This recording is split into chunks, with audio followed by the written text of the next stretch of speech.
Proclamação do Evangelho de nosso Senhor Jesus Cristo, segundo Mateus. Glória a vós, Senhor. O Senhor esteja em minha mente, em minha boca e em meu coração. Naquele tempo, os 11 discípulos foram para a Galileia, ao monte que Jesus lhes tinha indicado. Quando viram Jesus, prostaram-se diante dele. Ainda assim, alguns duvidaram. Então Jesus aproximou-se e falou: Toda a autoridade me foi dada no céu e sobre a terra. Portanto, ide e fazei discípulos meus todos os povos, batizando-os em nome do Pai, do Filho e do Espírito Santo, e ensinando-os a observar tudo o que vos ordenei. Eis que eu estarei convosco todos os dias, até o fim do mundo. Palavra da salvação. Glória a vós, Senhor. Que as palavras do Santo Evangelho perdoem os nossos pecados e nos conduza à vida eterna. Amém. Podemos assentar para meditar um instante a palavra de Deus que nós acabamos de ouvir. Amados irmãos, amadas irmãs, nós estamos quase que já encerrando o tempo pascal. Hoje começa a última semana do tempo pascal, encerrando com o domingo de Pentecostes na semana que vem. Então, durante todo esse período, quase já 50 dias depois da Páscoa, nós fomos educados conforme a palavra de Deus, o ensinamento dos apóstolos e debaixo da luz de Cristo ressuscitado, simbolizado no círio pascal, assim. Para que nós pudéssemos contemplar a glória de Deus, a certeza da salvação, nos colocar a caminho e um dia podermos também alcançar o reino dos céus. Assim, o dia de hoje, o dia da ascensão, é para recordar para todos nós que este mesmo Jesus Cristo, que veio de Deus, retorna para Deus para abrir para nós as portas do reino dos céus, para nos dar a certeza de que um dia também nós, pela fé e pelo pedido de perdão, conseguiremos também adentrar o reino dos céus. Assim é que Jesus Cristo, pela cruz, na morte e na cruz, perdoou nossos pecados, na ressurreição mostrou que nossas vidas têm salvação, e quando Ele retorna para junto de Deus, Ele nos mostra que é uma possibilidade para todos. Ele vai à nossa frente para um dia nos acolher na glória eterna, no reino dos céus, no dia da salvação. Dessa forma é que hoje a liturgia da palavra de Deus para todos nós revela para todos que a salvação está ao nosso alcance, que o reino dos céus está ao nosso alcance pela fé. Na primeira leitura, novamente do livro dos Atos dos Apóstolos, o autor sagrado é Lucas, o evangelista. Olha como ele começa a leitura. No meu primeiro livro, ó Teófilo. Por que o primeiro? Porque ele escreveu primeiramente o Evangelho de São Lucas, escrito por ele, pela comunidade que ele evangelizava. E assim, no primeiro livro, ele relata primeiramente a vida de Cristo. Ele anunciou o reino dos céus, como que ele veio a este mundo, relata o nascimento, o tempo de Natal, relata também a paixão de Cristo, relata também, é claro, a sua morte e sua ressurreição, mas sobretudo demonstra para nós que Jesus Cristo veio anunciar o reino dos céus. Então por isso que ele começa, no meu primeiro livro. O livro, é claro, é o Evangelho de nosso Senhor Jesus Cristo, segundo Lucas. E quem é ali o Teófilo a quem ele se dirige? Não é uma pessoa. Teófilo significa amigo de Deus. Theos, em hebraico, aramaico, que eram as línguas que Jesus falava, simboliza Deus. Theo significa Deus, ou Theos também é Deus. E philos significa amigo, próximo, pessoa próxima. Assim nós temos, por exemplo, filosofia, amigos do saber. Philos, então, é a proximidade ali com Deus, é a amizade com Deus. Então ele está se dirigindo a todos os que são próximos de Deus. Ele está dirigindo agora o segundo livro a todos os que têm fé, a todos os que creem, a todos os que trazem Deus em sua vida, em seu coração. Então ele começa, no meu primeiro livro, ó Teófilo. Ele está se dirigindo a você, que tem fé, que acredita. Ele está dirigindo a você para dizer, olha, eu dirigi um primeiro livro a vocês para falar da vida de Jesus. E agora no segundo livro é justamente os Atos dos Apóstolos. O que está acontecendo ali? No primeiro livro contou as atitudes de Jesus. No segundo livro conta as atitudes dos apóstolos. O que o autor sagrado vai revelar para nós? Que a missão que era de Jesus foi passada para os apóstolos. O livro dos Atos dos Apóstolos conta qual foi a missão que os apóstolos tiveram após a ressurreição. Não somente os apóstolos, mas nos convida a fazer o mesmo, a levar uma mensagem de salvação, a anunciar a ressurreição para todos, a mostrar que a salvação pode ser alcançada pela fé em Jesus Cristo, para mostrar a todos nós que os apóstolos não desanimaram após a morte de Jesus, mas com a ressurreição, pelo contrário, deu mais força ainda para que os apóstolos pudessem levar esta mensagem de salvação a todos os povos. É assim que a evangelização nos alcança e é assim também a nossa missão no mundo. Se vocês estão aqui assentados a estes bancos de igreja, é porque alguém que antecedeu vocês transmitiu fé, transmitiu ensinamento, ensinou para vocês o que era a Santa Missa, ensinou para vocês quem é Deus, quem é Pai, quem era o Filho, quem é o Espírito Santo, ensinou para vocês a terem devoção pela Mãe de nosso Senhor Jesus Cristo, ensinou cada um de vocês a amar a igreja, mas sobretudo pediu que vocês fossem e ensinassem o mesmo. Assim é que está disposto o livro dos Atos dos Apóstolos na liturgia de hoje da Ascensão. Então o livro, a leitura de hoje, do livro dos Atos dos Apóstolos, encerra dizendo que após Jesus passar para os apóstolos a missão que foi dele, então agora ele já pode retornar para o Pai. E no momento em que Jesus sobe diante dos apóstolos, eles sobem entre as nuvens, os apóstolos ficaram lá olhando para o céu, vieram os anjos e disseram: homens da Galileia, o que vocês estão aí fazendo olhando para o alto? Este mesmo Jesus Cristo que vocês viram subir, ele vai retornar um dia para a salvação. E até chegar este dia, nós é que estaremos aqui a serviço de anunciar para todos a salvação que ele nos mereceu. Então, para nossas vidas agora, nós não podemos também ficar ali igual estavam os apóstolos, olhando para o alto, boquiabertos, esperando Jesus voltar. Não é isso que Jesus pediu. Ele nos pediu que nós assumíssemos a nossa fé e pudéssemos transmiti-la, quando não com a voz, com o seu jeito de ser. O que a liturgia está revelando para nós ao final? Seja uma boa pessoa, seja um bom cristão no mundo, saiba dar um testemunho de que as pessoas possam também querer estar aqui, dê com a sua vida um testemunho ao outro que ele possa conseguir também amar a Deus. Faça com que a sua vida seja um exemplo de vida cristã para os outros, a começar por você, dentro da sua casa, no seu trabalho, nos locais que você frequenta. Dê um testemunho que as pessoas possam te ver e poder dizer: olha, Deus está presente na vida daquela pessoa. Deus faz daquela pessoa uma pessoa boa no mundo. Deus faz daquela pessoa uma pessoa de fé. Aquela pessoa é próxima de Deus. Ou ainda, aquela pessoa é teófilo, próximo de Deus, amigo de Deus. Assim, é dessa forma que na segunda leitura do livro agora da carta ao povo de Éfeso, na carta de Paulo ao povo dos Efésios, o que ocorre? Paulo vai até lá fazer aquilo que Jesus pediu. Ele vai lá dar testemunho deste Deus que é capaz de ressuscitar, salvar e acolher Jesus Cristo novamente no reino dos céus. Então Paulo vai declarar para o povo de Éfeso e também para todos nós que Jesus Cristo é esta cabeça da igreja, é o ser pensante da igreja, é o ser que instrui um caminho que nos faz alcançar Deus. Nós não estamos vagando por este mundo, claro que não. Nós estamos seguindo os passos de nosso Senhor Jesus Cristo, que nos revelou a salvação, que nos revelou como é que nós chegaremos ao reino dos céus, que nos revelou qual é a nossa postura no mundo de hoje, para que outros possam crer, possam acreditar que Deus é capaz de salvar.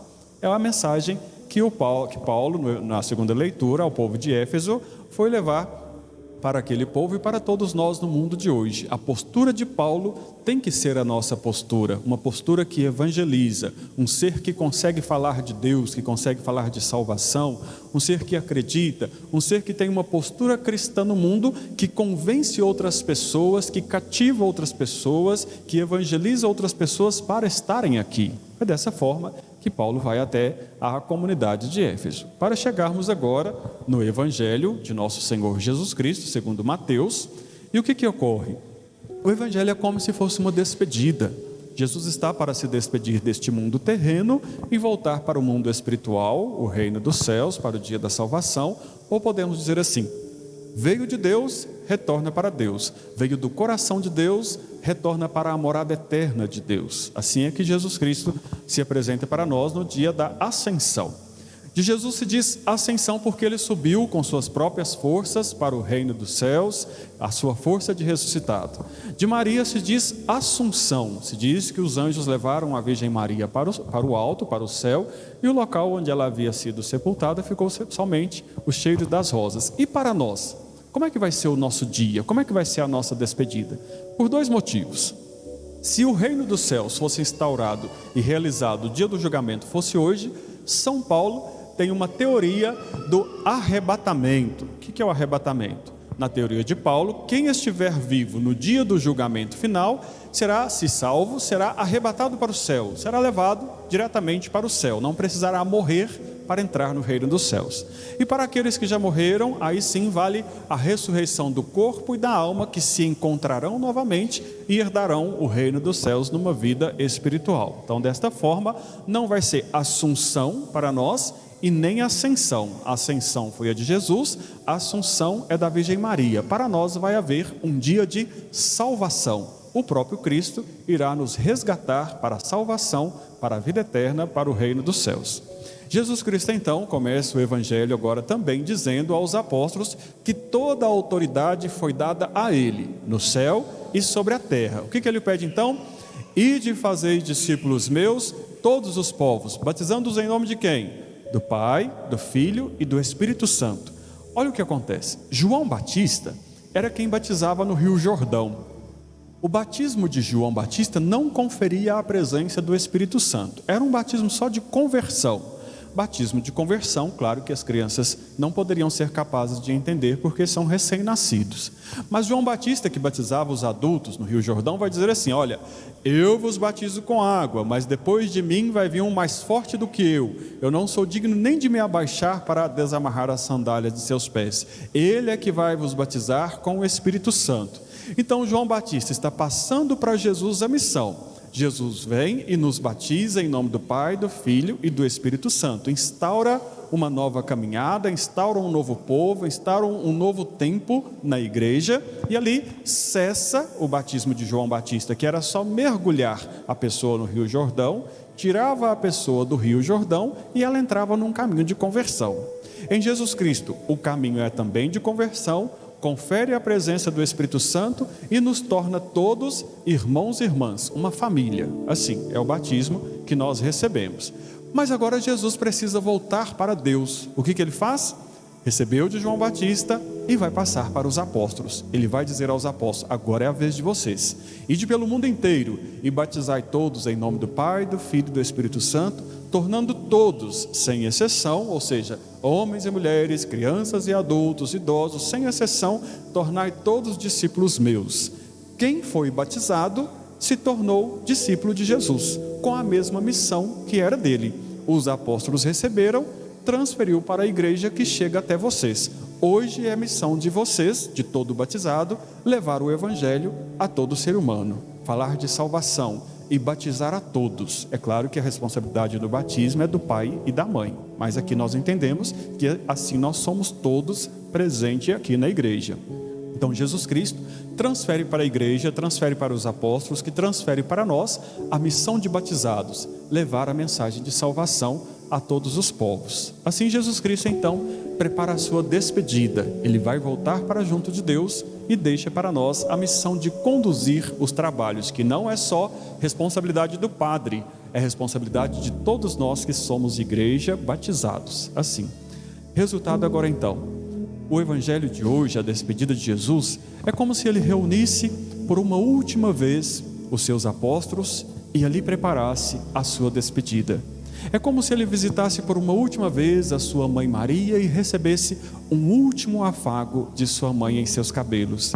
É como se ele visitasse por uma última vez os locais onde ele gostava de ir. É como se ele se despedisse das terras de Arimateia, onde outrora ele havia sido sepultado. É como se ele se despedisse do mar da Galileia, onde resolveu ali uma pesca milagrosa.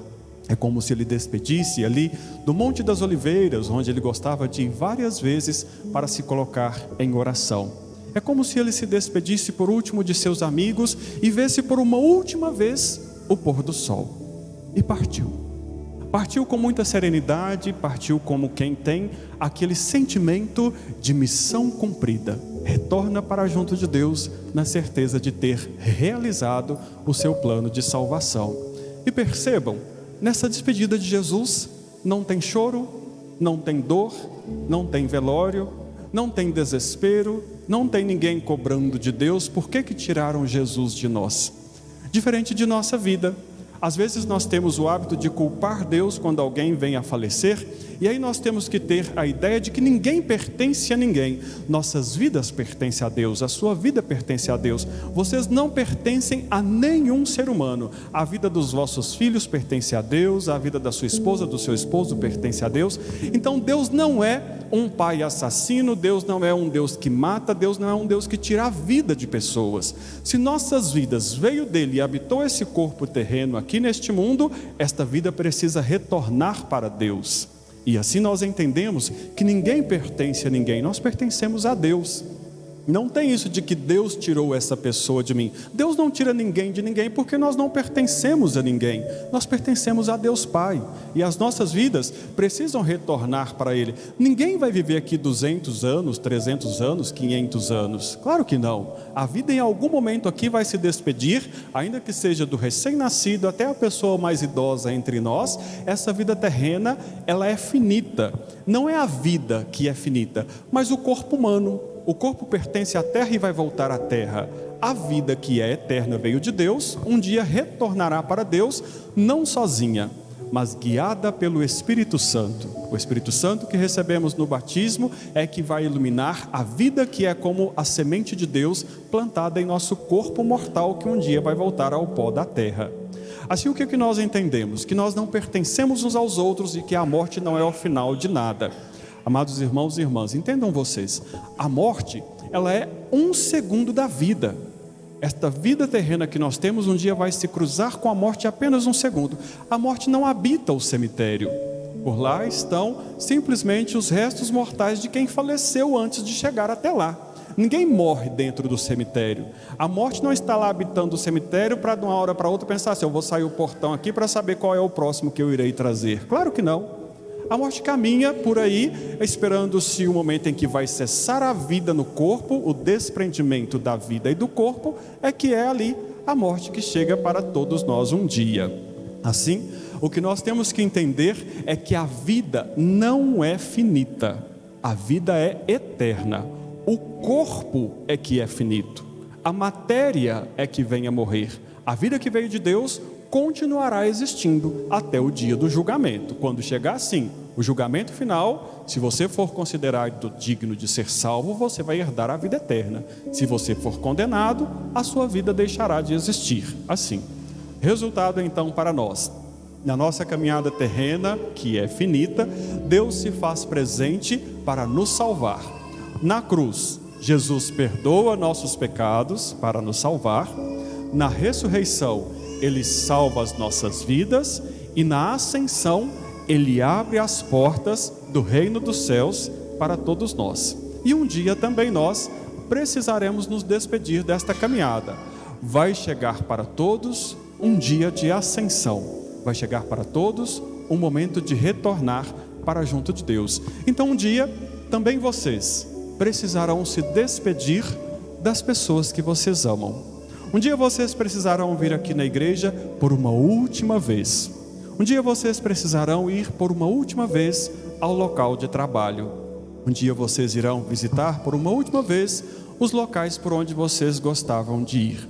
Um dia vocês irão por uma última vez avistar um último pôr do sol. E irão se despedir desta vida com tranquilidade, com muita serenidade, na certeza de que quem tem fé, a salvação já te alcançou. Para quem tem fé, você então poderá avistar as portas do reino dos céus abertas, e por lá, quem vai te acolher é aquele que esteve aqui.